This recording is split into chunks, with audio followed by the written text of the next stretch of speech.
What do you get when you have Keanu Reeves playing an invincible character, a studio budget, Lawrence Fishburne, and a ton of action? You get The Matrix. Wait, hang on, let's redo that. You get John Wick.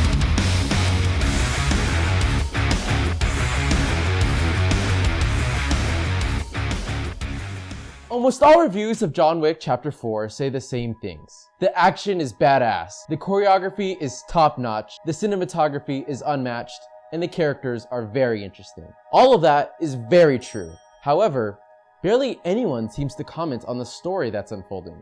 Why is that? When someone seems to bring it up, you're told it's not that deep. You go into it expecting action and a good time. Don't think too hard. Sure, okay, at its core, John Wick 4 is an action movie.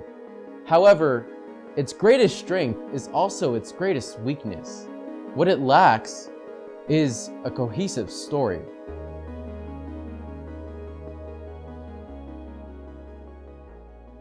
The fourth John Wick installment would have to compete with 3 other successful films creatively and give a satisfying conclusion to the saga. A lot was resting on its shoulders, and Stahelski knew this.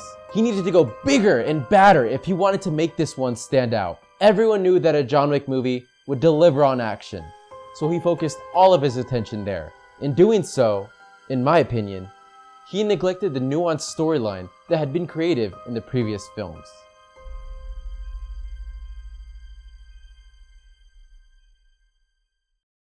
Looking at the older movies are essential when examining the fourth. The world created around John Wick was presented as grounded and believable. After the dog given to him by his beloved late wife as a parting gift was murdered, and his car stolen, John seeks revenge. He's forced back into the criminal underworld he once left behind, returning as the Baba Yaga. The plot was simplistic, but efficient enough to make you care and root for him. However, after the first movie, John remains the same. His emotions cause him to go on a killing spree, and he never deviates from the vengeful path. Despite everything he's gone through, it explores little of his other emotions, nor expands upon his grief and anger. His motivation shifts slightly throughout each film, from revenge, to survival, to clearing his name. However, he doesn't learn anything about himself from the previous movies, nor does he undergo significant change. His beliefs don't change, his attitude doesn't, and his values don't. John faces multiple moral dilemmas and challenges, but doesn't change as a result of them. In the second movie, John is forced to fulfill a blood oath for a former associate, knowing it'll cause more violence and conflict. He ultimately decides to honor the oath. Once completed, he then kills Santino inside the Continental and loses his chance to escape the social confines of the criminal underworld. And as a result of this, remains an eternal prisoner of vengeance and hatred. Now one can argue that by breaking the rules of the Continental, he's changed. However, by doing so, he sticks with his rules of hatred and doesn't deviate from the hateful path, therefore showing a lack of moral change. Similarly, in the fourth movie, John remains a character filled with revenge and continues the bloodshed and violence, killing whoever he has to in order to fight his way up to the marquee. Now yes, a lot of it is in self-defense, but he rarely questions how far he has strayed from the life he once wanted to have with his wife. The cathedral scene with Donnie Yen's character hints at expanding John's and his wife's relationship further, but in reality, it's very surface level, and it didn't have the effect that it was trying to go for. As a result, John always felt one-dimensional and lacked complexity. The first movie's simple plot allowed viewers to sympathize with John and understand his emotions. It's the stereotypical action hero trope, the dead wife in the video montage. Throughout the films though, John Wick had a limited emotional story arc, with his relationship with his wife being largely unexplored. Aside from the occasional flashback where he breaks down crying, we don't get to fully grasp the extent of the relationship. After all, it was his main motivation for why these films are happening. If they were to show how John turned his back on his life of violence for his wife, you'd care much more now that he's fallen back into it since her death. This missed opportunity is particularly noticeable in John Wick 4, where his main motivation for his actions are almost completely absent, leaving the audience wondering why he's doing all this in the first place. The lack of exploration with his wife not only weakens the emotional depth of John's character, but also impacts the overall coherence of the story. If they had explored the relationship through flashbacks, dialogues, or other narrative techniques, that would have made stronger emotional beats in character growth, adding more depth to John Wick and making his actions more meaningful to the audience. And for this reason, John Wick's death was not impactful for me. It fell flat and had no real impact on me or anyone else that I know. We never knew the real John Wick, and we're attached to him as a character. John Wick is really cool. He's badass, he's strong, he's intimidating. And that's all thanks to Keanu. But the action hero that he's putting up in this case is doing more harm than it is good. Additionally, his lack of relationships with other characters also stunted our insight into his true nature. Because one of the best ways to truly know someone is through their interactions with others. There's glimpses of what should be a friendship, like Aurelio, the chop shop guy from the first movie, or Halle Berry's character Sophia from the third movie. But the plot progresses so fast that John isn't able to maintain a strong relationship with others. We don't get that until the very end of the fourth movie, with Donnie Yen's character Kane. But by then, the damage had already been done. John Wick just blended in as another death in a movie full of them.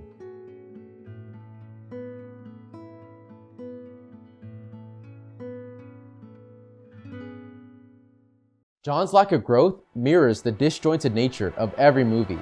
Where John lacks in development, the story evolves at a pace that the characters can't keep up with. John's growth is going at 30 miles per hour, but the plot is going in full drive.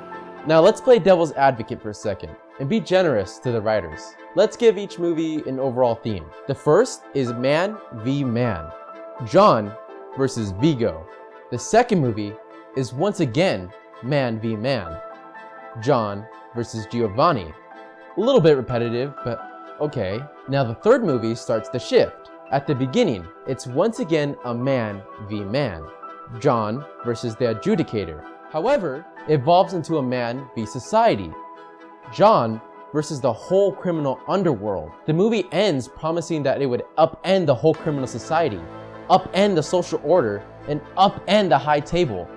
That is man versus society at its peak. The last time we saw John Wick, he was shot off a 300-foot building by Winston and filled with vengeance. The Bowery King came to John's rescue and formed an alliance with him.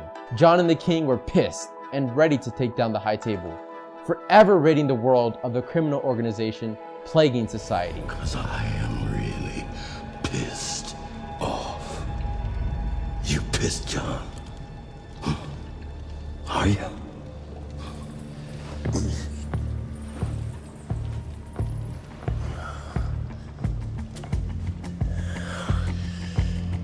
Yeah.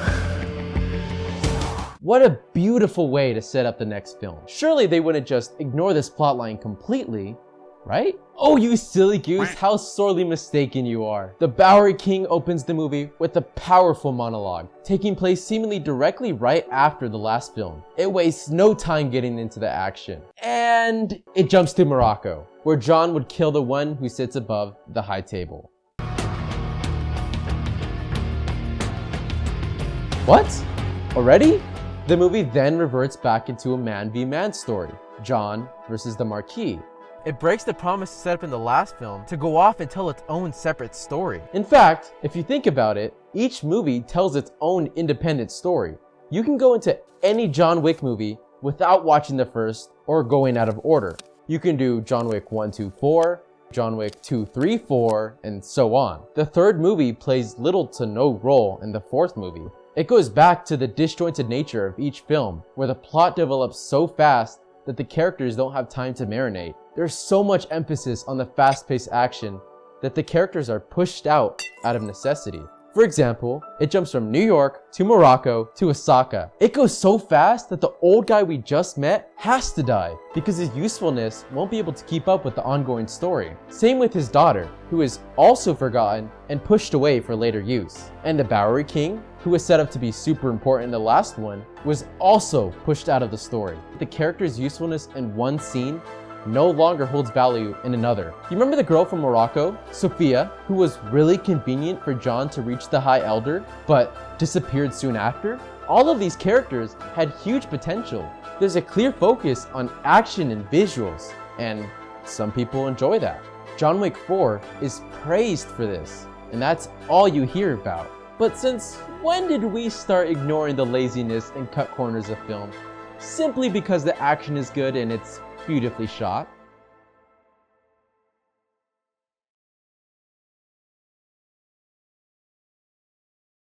John Wick movies love to talk about how there's consequences for everything. And that's true even for the team working on those movies. With the emphasis on action, there's a consequence that reflects in the plot. When taking a closer look into the story, you start to see cracks in the storyline. In the last movie, John nearly died searching for the elder guy, but I guess he was prepared to search the massive desert this time. Also, you would think that once he gets rid of the one who sits above the high table, who for some reason had the worst protection ever, by the way, it would cause some serious damage in the table's armor. Nope, apparently he wasn't above the high table, and all of that was just a prank, because they'll replace him with the Marquis. Okay, sure, let's go with this. Let's replace the Elder with some random dude. The Marquis, an underwhelming, well-dressed, cliche villain. Why him? What happened to the Adjudicator? We're just done with her now, and somehow she's not on top of John Wick's hit list either? The Marquis also has little depth to him, and his motivations aren't strong enough to make him compelling. He wants to demonstrate his power by killing John. So what? Why should I care? So many other villains also wanted to show their power by killing John, and failed at it. What makes him any different from the others? He's too afraid to even do the job himself, so he makes Kane do it. But he also wants Mr. Nobody to do it. But he also wants this guy to do it. But he also wants literally everyone else to do it but him. Ooh, so scary. And Kane was the most compelling character in the entire movie and felt like the real protagonist because he had the most depth and you could understand what drives him. But in reality, Kane was the real antagonist, more so than the Marquis. Stop thinking! Let's go to Osaka! Wow, that was weird jump cut. Just like the movie. Why is John here? Like, seriously. The whole sequence is pointless and doesn't add anything to drive the plot further. Why would John take refuge and kill Shimazu in the process? And why would Shimazu attack the high table when they had zero proof that John was there? It further undermines the coherence of the narrative. It's pointless bloodshed, as said by the Harbinger within the movie itself. Then Mr. Nobody arrives. A generic, bland character whose story arc could be seen from a mile away. He is a cute dog though, so you like him. However, sadly, his dog replaces John's dog in the last movie. He lacks credibility, yet the Marquis is willing to listen to him simply because he can find John Wick 2 or 3 times. Well, so can literally every other assassin when there's $24 million on the line. But the Marquis still listens to his price demands, which in turn makes the Marquis less scary. John's main mission in the movie is to challenge the Marquis to a duel in order to free him of his excommunicado. He learns about this life-changing rule from Winston. Wait a minute. Why didn't Winston tell John about this rule at the end of the second movie? John could have challenged a member of the High Table then and earned his freedom a lot sooner. There's a difference between learning about a mysterious criminal underworld naturally and introducing new stuff for the sake of convenience and rapid pace. So that leads him down another killing spree to Killa, a guy he needs to kill for this girl so he can kill this guy. But eventually, all hell breaks loose and another repetitive fight sequence ensues in a nightclub, because it's not like we've seen this before.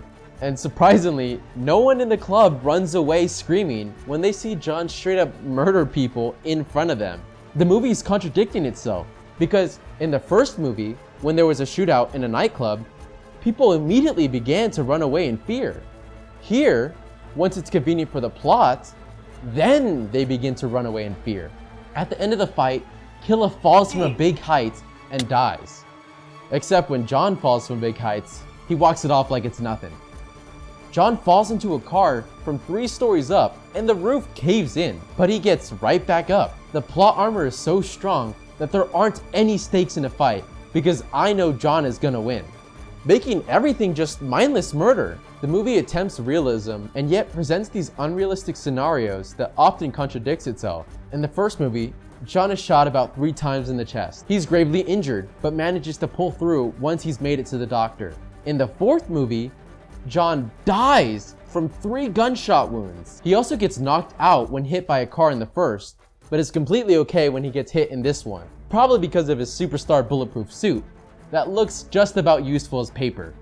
It's so efficient, and yet nobody seems to aim for the back of John's head. Finally, John nears his destination, but has to fight his way up the stairs in order to meet the Marquis for the duel. Just when you think he's made it, this guy comes back from the dead for the 3rd time, and John rolls all the way down the stairs in the most humorous way possible. We're forced to watch the same sequence again, but this time, Matt Murdock is here to help. Fast forward a bit, the Marquis dies, John dies, and my love for the franchise dies too. John Wick, loving husband, is buried with his wife, whose gravestone reads, loving wife. Come on, John, you can't just steal what her tombstone says. But this is a John Wick movie. Why should the story matter? Let me ask you this. Why should John Wick get a pass on telling a story? If all you care about is senseless murder and unnecessary violence, then congratulations. This movie is perfect for you. It feels like a video game that was turned into a movie. This movie is just like candy. It's yummy and sweet, but not very nutritious or have any value. But if you're into healthier foods, aka great movies and TV that also have stunning visuals and action sequences with phenomenal storytelling and characters, I recommend Denzel Washington's The Equalizer or even Charlie Cox's Daredevil. When you watch them, you get something of value. You become emotionally invested and you can identify and root for the characters in the film. They explore thought-provoking messages while also serving as an artistic expression for the filmmakers. With John Wick 4, you just get lights, cinematography, and action.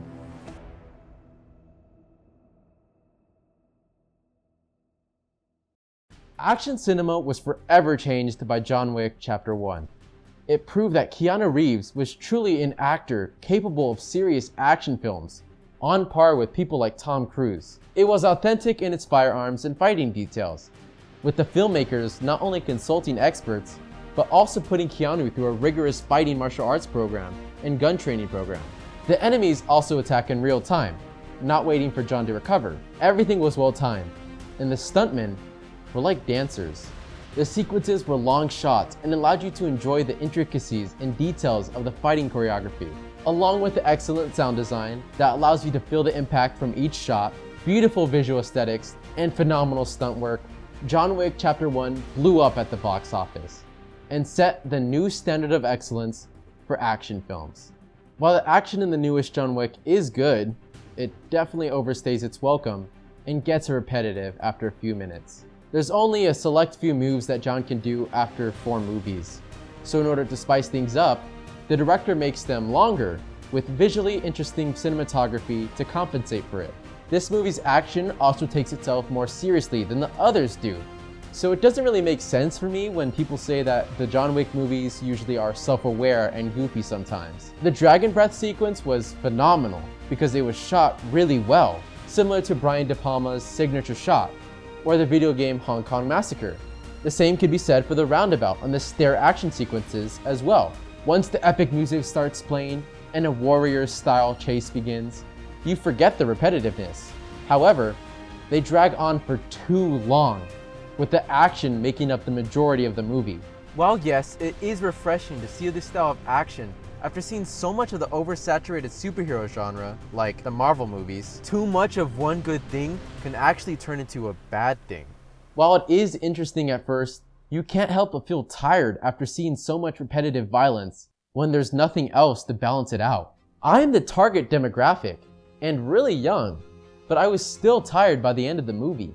A quote from a critic sums up the movie best. John Wick Chapter 4 is like riding a roller coaster for 3 hours. It's fun at first, but at some point, you just want to get off the ride. John Wick Chapter 4, at its core, is a movie about action. If you want a movie where you can turn your brain off and enjoy, then this is the movie for you. However, at a certain point, you have to wonder if what you're watching is actually good, or if you're being blinded by the colorful lights and loud gunshots.